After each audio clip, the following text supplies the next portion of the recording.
Quelqu'un qui dit qu'il est esclave de la pornographie, il déteste cela, mais il n'arrive pas à s'arrêter. Qu'est-ce qu'il doit faire?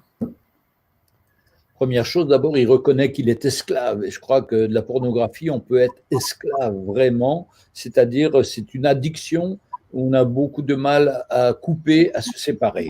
Mais je crois que la parole de Dieu nous dit que ce sont les violents qui s'emparent du royaume de Dieu. Si je ne me fais pas violence, je vais rester dans le piège tout le temps. Mais si je demande l'aide du Seigneur, l'intervention du Seigneur, et que je fais ce que je dois faire sur un plan pratique. C'est un plan pratique, vous avez sur vos ordinateurs les problèmes un contrôle, par exemple, de niveau parental, où vous pouvez bloquer ces choses-là. Vous avez différentes techniques qui vous permettent de résister à ça, de empêcher que ça vienne sur votre site.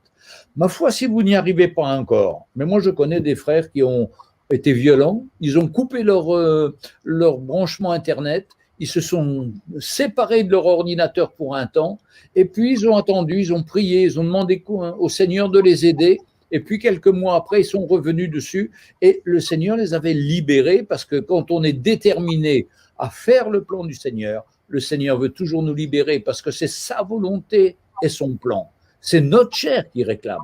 Donc là, c'est un combat contre la chair, mais le Seigneur nous a donné son Saint-Esprit et la puissance de son Saint-Esprit pour nous libérer.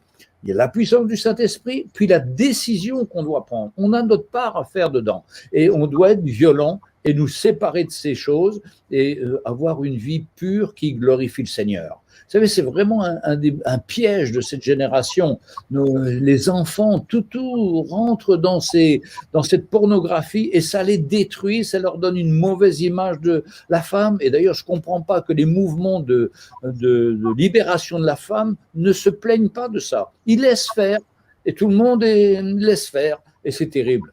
Mais nous, en tant que chrétiens, on doit prendre une position ferme et puis on doit crier au Seigneur pour être libérés. Et le Seigneur veut nous libérer. Amen. Tout à fait. Et si je peux ajouter un petit quelque chose, c'est que finalement, la tentation est humaine. La tentation n'est pas un péché. Et c'est quand on cède à la tentation qu'on tombe dans le péché. Donc, il y a ce moment, au moment de la tentation, la parole nous dit qu'on ne sera jamais tenté au-delà de nos forces, mais c'est vrai que parfois les chrétiens se disent, mais pour autant, ça a été au-delà de mes forces et je n'ai pas eu la force de résister.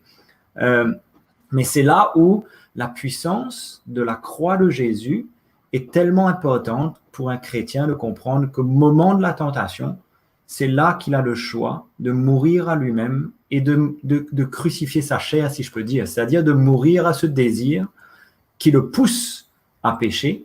Et c'est là qu'il peut s'appuyer vraiment sur l'intervention de la grâce de Dieu. C'est là que la grâce de Dieu intervient. La grâce de Dieu, c'est cette force qui vient nous aider au moment de la tentation afin de ne pas tomber dans la tentation et donc de pécher.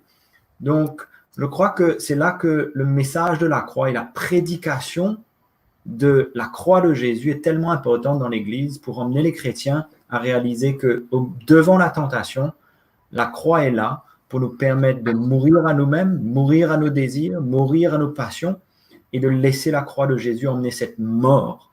Et qu'au moment de la tentation, Dieu va nous aider par sa grâce.